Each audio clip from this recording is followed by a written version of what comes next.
जिस तरीके से भारतीय जनता पार्टी के नेताओं ने कह रहे हैं कि राहुल गांधी रण छोड़कर भाग गए हैं, हार का डर सता रहा है इसलिए वहां चले गए चुनाव लड़ने। देखिए, भाजपाई जो रण छोड़ कह रहे हैं वो शायद धर्म की जानकारी उनको नहीं। पूरी दुनिया को पता है शायद भाजपाइयों को छोड़ के रणछोड़ किसका नाम था। रणछोड़ योगेश्वर श्री कृष्ण का नाम था, और जब योगेश्वर श्री कृष्ण रण छोड़े थे तो राक्षस का अंत हो गया था और विजय किसकी हुई? कृष्ण की हुई। राक्षस किसको मानते हैं फिर? अरे यार, जो गरीबों का हक लूट रहा है वो आसुरी प्रवृत्ति ही तो है, जो युवाओं का हक छीन रहा है, किसानों का हक छीन रहा है। 2024 वाले राक्षस कौन है, किसको मानते हैं? नहीं, मैं वही तो कह रहा हूँ, 10 साल से सत्ता में वही है, आसुरी प्रवृत्तियां ही तो है उनके अंदर। तो रणछोड़ कहने वाले शायद समझ नहीं पा रहे हैं, रणछोड़ की ही विजय होने वाली है इस बार, धर्म की विजय होने वाली है इस बार, गरीबों के हक की विजय होने वाली है इस बार, किसानों के हक की विजय होने वाली है इस बार।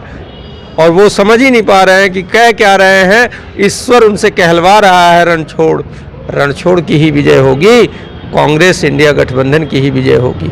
मैं आपको बता देता हूं कि अब तो एक नई चर्चा भी शुरू हो गई कि ये वो ही प्रधानमंत्री है जिसने कोविशील्ड सीरम इंस्टीट्यूट से चंदा लिया और जबरदस्ती की लगवाओ उस सर्टिफिकेट पे अपना फोटो भी चिपकाया। फोटो हट गई है, अब आप डाउनलोड करिए जाके अपना सर्टिफिकेट।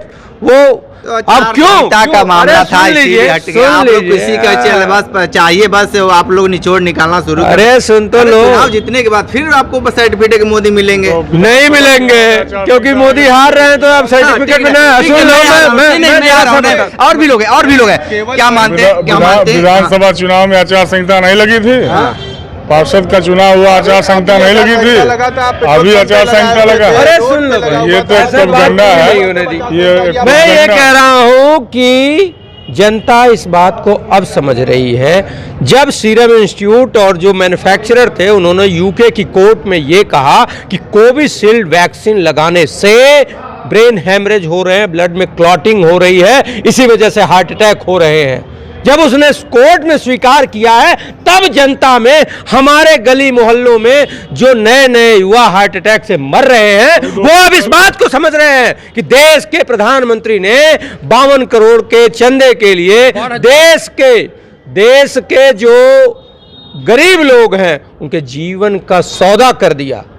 गरीबों के बच्चे, किसी के बेटे, किसी की बेटी, किसी का दामाद, किसी का बच्चा, किसी का बाप मर रहे हैं, और उस वैक्सीन की वजह से। मोदी अगर नहीं होते तो हो सकता था आज नहीं बोले होते, उनके वजह से तो देश बच गया। मोदी नहीं होते तो शायद ये अकाल नहीं आता है यार गुरु। 10 साल से है मोदी। ये बताइए कि जिस तरीके से कहा जा रहा है कि रण छोड़कर भाग गए राहुल गांधी, क्या मानते हैं? रण छोड़ के भाग गए, रण छोड़ के तो वो भाग रहे हैं, इसीलिए वो अनाप शनाप बयान दे रहे हैं। वो महंगाई पे बात नहीं करेंगे, वो बेरोजगारी पे बात नहीं करेंगे, वो मंगलसूत्र पे बात। महंगाई तो है ही नहीं है, सब लोग एकदम खा पी रहे हैं। महंगाई तो है ही नहीं, उनके लिए नहीं है क्योंकि वो लूट रहे हैं देश को। क्या कहें भाई, इंडिया